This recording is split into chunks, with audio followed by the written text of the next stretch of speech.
अॼोकी या गॾिजाणी जे मूं ॿुधायो त चेयरमैन पाकिस्तान पीपल्स पार्टी बिलावल भुट्टो ज़रदारी साहब जे हुकुम ते असां निकिता आहियूं ऐं इंशाअल्लाह शुरूआत असां ठटे ऐं सिजावल खां कई आहे।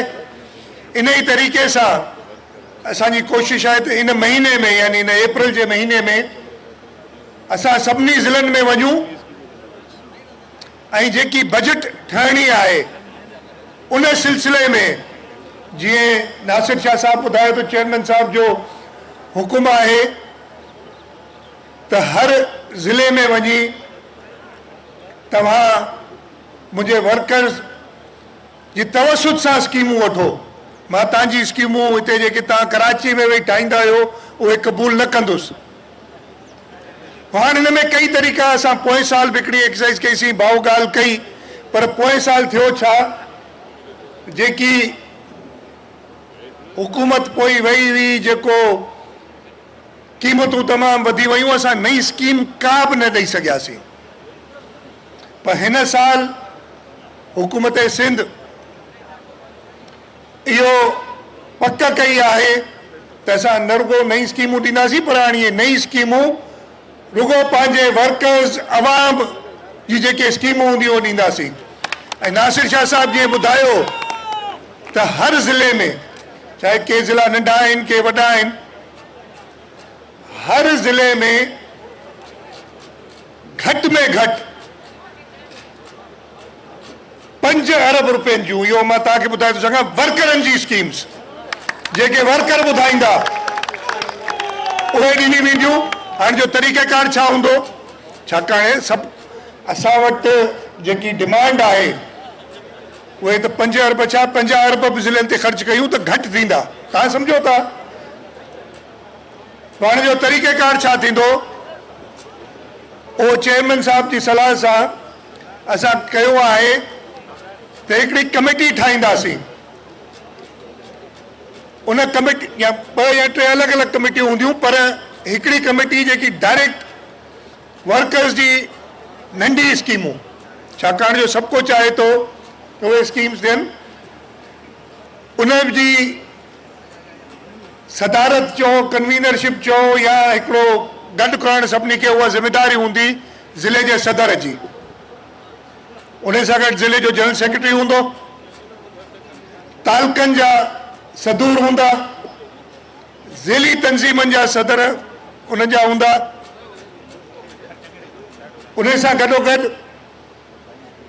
उन्हनि खे चइबो ईअं उन्हनि जी हिदायत इहा आहे, उहो अॼु ॾियां पियो, इहो सभु लिखत में बि ईंदो ज़िले सदर वटि हिननि कमेटी जेके ठहंदियूं उन्हनि जूं, त उन्हनि जो कमु आहे त हर यूनियन काउंसिल में वञी इजलास कंदा ऐं उते वर्करनि खे गॾु कंदा। हाणे ज़रूरु डिमांड वधीक हूंदी, उहो पंहिंजे हिसाब सां हर यूनियन काउंसिल में बराबरि जी अमाउंट सां स्कीमूं ॾींदा ऐं पोइ इहो प्लान ठहंदो, छाकाणि जो हींअर पीपल्स पार्टी इंशाअल्लाह ताला तव्हांजी पार्टी यानी तव्हांजी हुकूमत अॻिते बि रहंदी। कुझु स्कीमूं हिन साल खणंदासीं, कुझु ॿिए साल इन तरीक़े सां पूरियूं कंदासीं। हाणे हिन जे लाइ जेको इहो पहिरियों आहे नंढी स्कीमुनि लाइ 1 अरब रुपए खां वधीक घटि में घटि जेको नंढे में नंढो ज़िलो आहे तंहिंखे 1 अरब रुपयो ॾिनो वेंदो, त 1 अरब रुपए खां वधीक तव्हांखे हुन ज़िले में स्कीमूं ॾिनियूं वेंदियूं ऐं हुनजो तरीक़ेकार इहो ई हूंदो। जीअं मूं ॿुधायोमांव त सदर, तालुके जा सदर, ज़िली तंज़ीमूं इहे वेंदियूं यूनियन काउंसिल में ऐं इहे स्कीमूं वठंदियूं। उन सां गॾोगॾु इन में ज़िले जो डिप्टी कमिश्नर ऐं उनजी टीम उहे मेंबर न हूंदा, उहे स्कीमूं न ॾींदा, पर छाकाणि जो तव्हांखे जेकी स्कीम ॾियणी आहे, का गिटी ॾियणी अथव, को नंढो रोड ॾियणो आहे, उनजी क़ीमत ते तइयुन करणु त घणे जी स्कीम ठहंदी, उहो डिप्टी कमिश्नर उनजी टीम उनखे सपोर्ट कंदी। ऐं हिकिड़ी असां डेडलाइन रखंदासीं, मुंहिंजो त ख़्यालु आहे अॼु खां ठटे ऐं सिजावल लाइ 15 ॾींहं, पर थोरो शायदि वधाए सघूं उनखे। उन में तव्हांखे इहे स्कीमूं तयारु करणियूं आहिनि उन टीम खां उनजी क़ीमत तय कराइणी आहे ऐं इहे सूबाई हुकूमत खे मोकिलियूं आहिनि। इहो तव्हां सां वाइदो आहे त उहे स्कीमूं उन फ्रेम जे अंदरि जेके बि ईंदियूं उहे असांजी बजट में शामिल हूंदियूं, वर्करनि जी स्कीमूं शामिल हूंदियूं। उन सां गॾोगॾु जीअं मूं ॿुधायो त 4 अरब जी ॿी स्कीमूं, ऐं उहो नासिर शाह साहब ॿुधाई ॻाल्हि त जेके उहे स्कीमूं आहिनि, चाहे मुराद अली शाह ॾे चाहे नासिर शाह ॾे, उहो पंहिंजी मर्ज़ीअ सां नथो ॾेई सघे। उन जे लाइ बि ही जेकी हिकिड़ी वेंदी टीम हर यूनियन काउंसिल में जेके वॾी स्कीमूं हूंदियूं आहिनि, का हिकिड़ी स्कीम अगरि 50 करोड़नि जी हुजे त उन 1 अरब में 2 स्कीमूं त कोन थींदियूं। त उहे वॾी स्कीमूं उहा ई टीम रिकमेंड करे मोकिलींदी सूबाई हुकूमत खे। पोइ हुन में ज़रूरु ॾिसंदासीं त घणियूं पूरी थी सघनि। उहे बि तव्हांजी सलाह सां, वर्करनि जी सलाह सां स्कीमूं ईंदियूं। सो इहो चेयरमैन साहब चयो आहे त घटि में घटि हर ज़िले में 5 अरब रुपयनि जी स्कीमूं कयो। अच्छा, पोइ दफ़े असां छा कयोसीं जो असां स्कीमूं वर्करनि खां वरितियूंसीं। सभनि छा हज़ारनि जी तादाद में स्कीमूं आयूं, हिकिड़ो त नई स्कीमूं रखी न सघियासीं।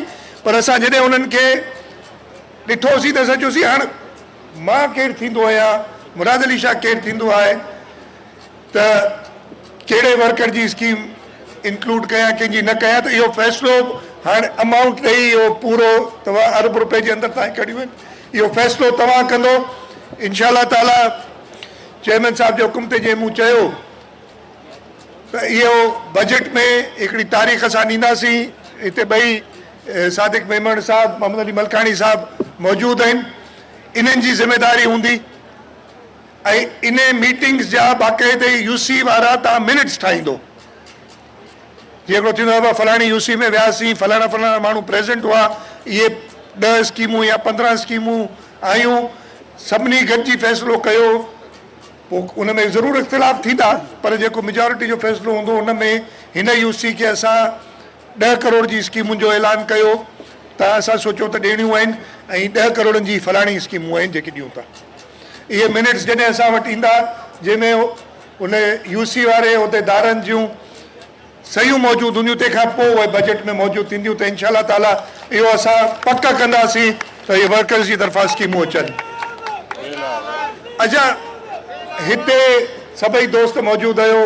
तव्हां सभु पीपल्स पार्टी खे हींअर न, जॾहिं खां पीपल्स पार्टी क़ाइमु थी आहे शहीद ज़ुल्फ़कार अली भुट्टे खां वठी शहीद मोहतरमा बेनज़ीर भुट्टो जे दौर में सदर आसिफ अली ज़रदारी, चेयरमैन बिलावल भुट्टो ज़रदारी साहब सां गॾु तव्हां भरपूर साथ ॾिनो आहे ऐं हर दफ़े ठट्टो ऐं सिजावल ज़िलो